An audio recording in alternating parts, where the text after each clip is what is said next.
fundamental pillar of a democratic society. Without a free press, we lose the foundation of our democracy. That's why we are here today to call on Congress to protect public media and to reject the politically motivated attacks and cuts on the public broadcasting service. In the coming months, our coalition is going to organize and mobilize and pressure every elected official to protect public broadcasting, not just for journalists, not just for broadcast workers, not just for listeners, but for our democracy. We are not going to stand idly by as this regime silences the press, defunds public media, and turns America into a nation of disinformation and lies. And you know what? We have a saying at our revolution: when we organize, we win. When we organize, we win. When we organize. We win. Now I want to bring up some of our allies. The first one is Craig Aaron. He is the co-CEO of Free Press, a national organization that is fighting to protect communications in the United States of America. Give it up for Craig Aaron. Woo! All right, thanks for having me. I can't go to a rally without wanting to lead a chant, so I'm going to say whose streets, and you're going to say Sesame Street. Yeah? Yeah? Okay, here we go. Let's try it. Whose streets? Sesame Street. Whose streets? Sesame Street. Whose streets? Sesame Street. All right, thank you. I'm Craig Aaron. I am from Free Press. I'm so glad you're all out here today because a vibrant, independent public media system is what a real healthy democracy looks like. It's no wonder that Donald Trump hates public media. It's no wonder that Elon Musk hates public media, because this is how authoritarians operate. That's right. They attack the media. They squeeze the media. They starve the media. They weaponize the government against the media. Yeah. That's right. They don't want us to know what they're doing. They don't want us to know what they're stealing. They don't want democracy.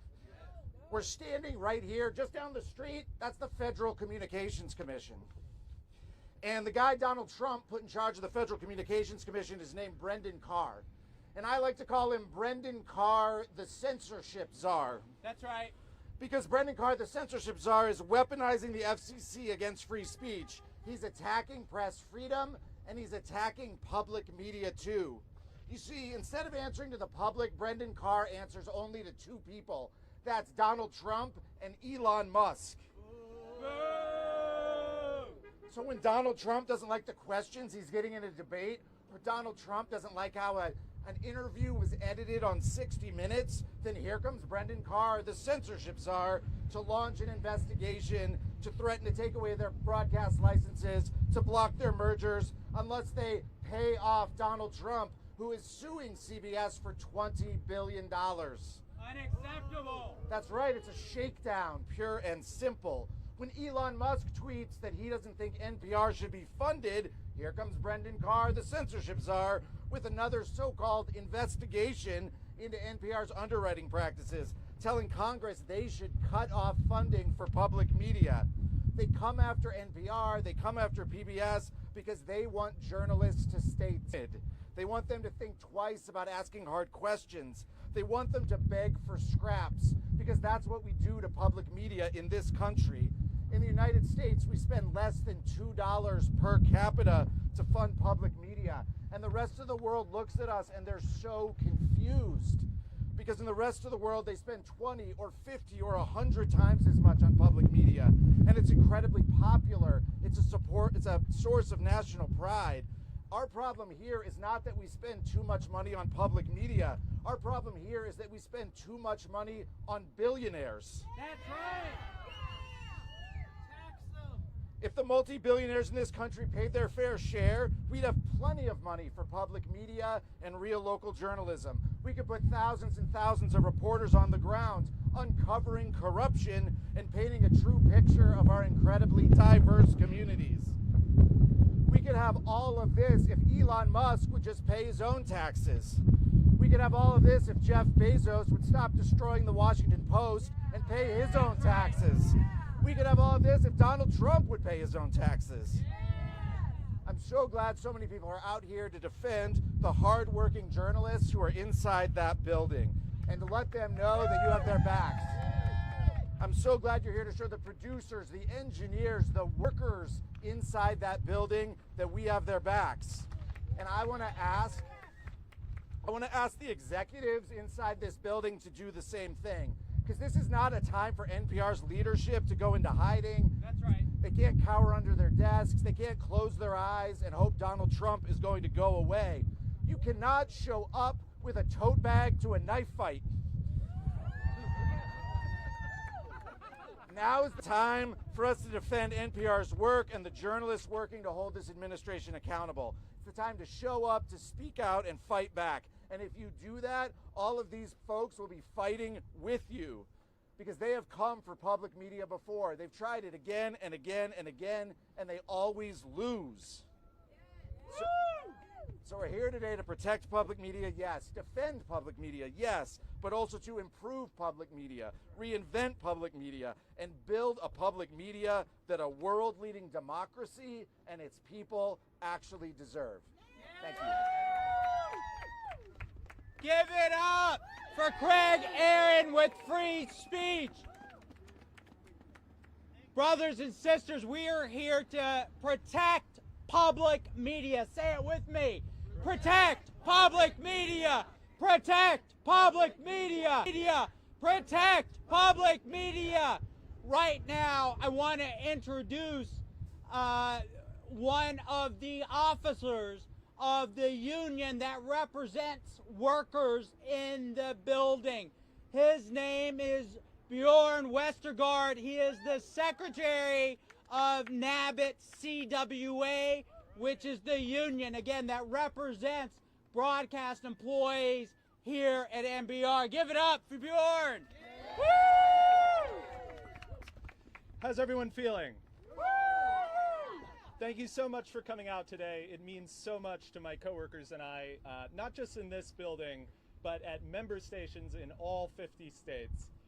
I'm not here to speak for NPR. I'm definitely not authorized to speak for NPR.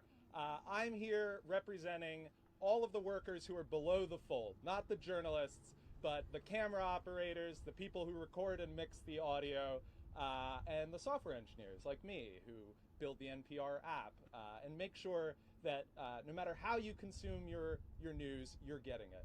I think we have an interesting perspective because we see what kind of programming public, non-commercial media produces that for-profit media has never produced and will never produce. So I want to give you just a few examples of that kind of programming just from the last few weeks. So right now in Illinois, there are family farmers who are tuning into Illinois public media to learn about what's going on with sorghum prices. Hugely important in those communities. That is not a profitable service to run, but because the university in Urbana-Champaign can collaborate with a local journalist in that community who knows what farmers are concerned about, that show's immensely successful for that community. In Missouri, they have huge problems with healthcare in rural communities. The only newsrooms covering that are public media newsrooms who are looking into how local community groups and churches are improving health outcomes for those rural Missourians. In South Carolina, and again, these are all examples just from the last 2 or 3 weeks. In South Carolina, state house legislators are considering an expansion of nuclear power. Who else is covering this? Who else has the resources to actually go to the state house, interview the legislators? Here's the thing. Billionaires can pay to have a lobbyist hang out in every state house and 1,000 lobbyists hang out here on Capitol Hill. But for normal people, people who make their living honestly, the only way they're going to find out what their government is doing is if there are well-staffed newsrooms in all 50 states. And right now, for-profit media is shuttering newsroom after newsroom, laying off journalist after journalist. And we need to say no to that. Public media is really in many parts of this country, the last institution that really has people on the ground who live in the communities, who are covering the issues that matter to people. And that's what's at stake here. That's why we need to defend public funding. Thank you all so much for coming out. It means so much to all of us. And we're going to win this. Long live NPR! Long live NPR! Long live NPR! Long live NPR! As you heard Bjorn talk about, what's at stake is not just the livelihood of the workers in this building, but it is the free flow of information around the country, in rural areas, in disenfranchised communities. Right now, we're seeing media consolidate. We're seeing the billionaires squeeze newsrooms for every single dollar of profit they can. And the cost of that, at the end of the day, is our ability to stay informed as citizens. And that's what we want Donald Trump and the billionaires to understand. We are citizens. We are not consumers of America. We are citizens who have a right to information. And that is why we are here to protect public media. Say it with me. Protect public media. Protect public media. Protect public media. Right now, I want to introduce another one of our allies, Jenna Leventoff with the ACLU. Give it up for Jenna.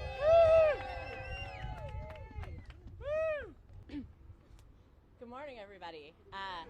Good morning. Thank you. I love the feedback. My name is Jenna Leventoff, and I am with the ACLU, which for more than 100 years has been dedicated to upholding the Constitution's protections for free speech and freedom of the press.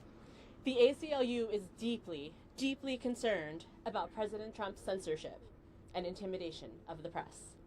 This administration has no regard for freedom of the press, and the ACLU will do everything in its power to stand up for freedom of the press and for all of our First Amendment rights. In the very first amendment to our nation's Constitution, our forefathers promised that Congress shall make no law abridging the freedom of speech or the press. The reason that this is one of the first things that our founding fathers chose to protect is clear.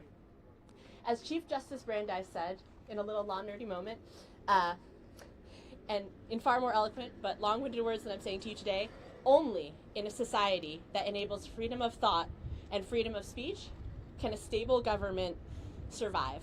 That's right. Only.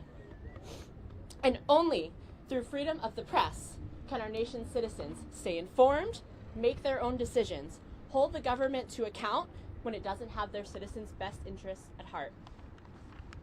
That is why President Trump and his administration's many, many efforts to censor the press are so troubling.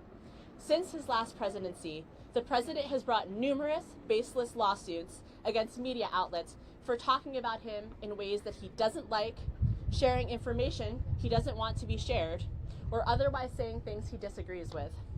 In his second term, President Trump and his administration have begun systematic attacks against the press. The president banned the Associated Press from the White House press corps because they refused to say Gulf of America. But that isn't how the Constitution works. That's right.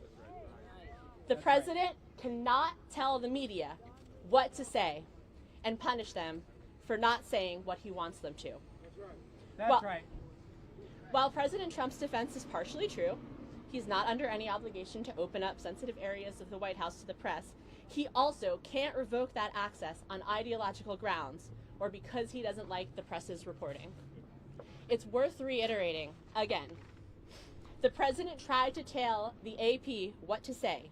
He tried to compel their speech, and they refused, and they were punished for it. The First Amendment doesn't allow the government to dictate the speech of the media or the speech of any of us. Again, the First Amendment doesn't allow the president to compel the speech of the media or any of us. That's right. I think this might not work. President Trump's FCC chairman, Brendan Carr, has continued to threaten the press. He has brought or threatened multiple investigations against various media outlets that say things he disagrees with. One news entity being investigated is NPR, whose offices we are standing in front of today. According to Commissioner Carr, NPR and PBS have violated advertising rules, and he, I quote here, does not see a reason why Congress should continue sending taxpayer dollars to NPR and PBS. But his own desire to see these entities lose funding is not grounds for agency investigations. That's right. Brendan Carr's concern that 60 Minutes edited an interview to make Kamala Harris seem more eloquent, or his concern that Comcast and NBC have DEI practices, are not reasons to bring an investigation. That's right. Investigations can't be driven by ideology. In the Commission's own words, the FCC does not, cannot, and will not act as a self-appointed, free-roving arbiter of truth in journalism. That's right. Amen. Baseless investigations into the media do nothing more than chill reporting. It makes reporters scared to speak the truth or to speak out against Trump and his administration. And that is exactly what this administration wants. It wants the media to self-censor. It wants to threaten the media until they share only approved messages of their own accord. But concerned citizens can put a stop to this harassment. We can remind the president and his administration and Congress that the First Amendment protects the freedom of press. That's right. The First Amendment says the government cannot interfere with the media's decisions about what to publish or what not to publish. It says that for our nation to function, our nation's marketplace of ideas to work, the people of the United States have to be able to get information about what the government is doing. The free press is the cornerstone of our democracy, and the president and his administration need to stop their baseless attacks against the media and our attacks on the First Amendment rights. That's right. The ACLU stands with a free press and a free country.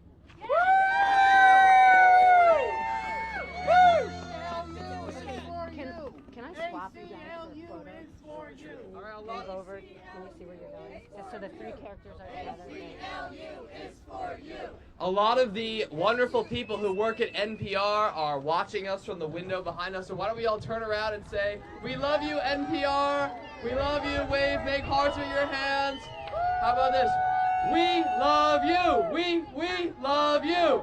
We love you! We love you!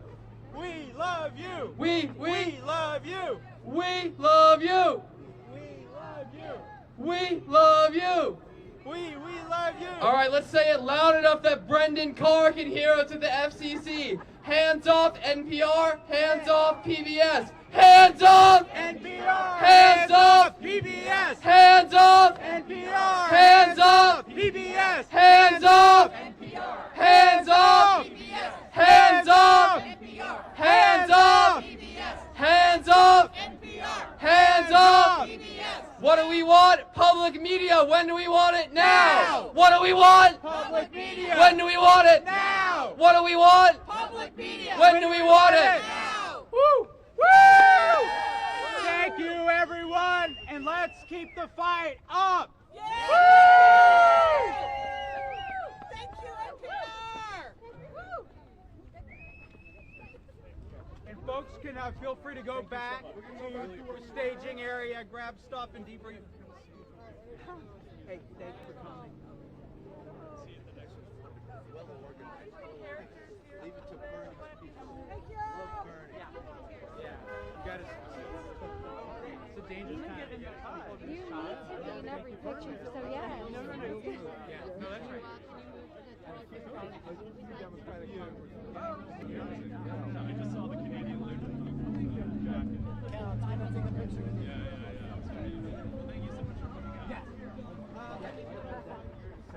Yeah.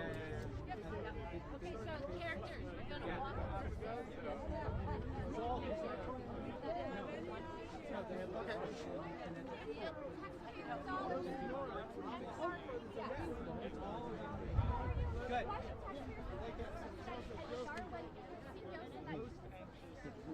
Look, at the end of the day, there is a reason why everything didn't be just set up the public-private.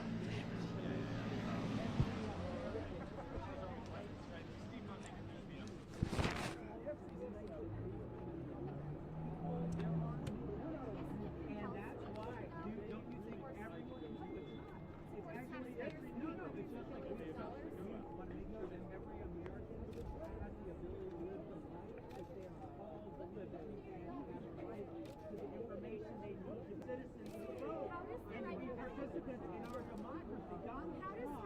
Donald Trump and the oligarchs right now are trying to flood the air with propaganda. They're trying to silence legitimate news outlets. It is un-American and traitorous. Un-American and traitorous. That is what no, you are propaganda. You are spreading propaganda, and you are allowing the American media to die on the vine.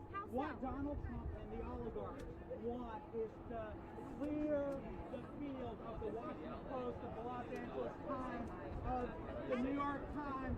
They want all of the legacy media to die, and then they're going to replace with social media that allows lies and allows Russians and foreign powers.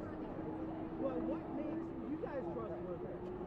There's no accountability. We are built on trust.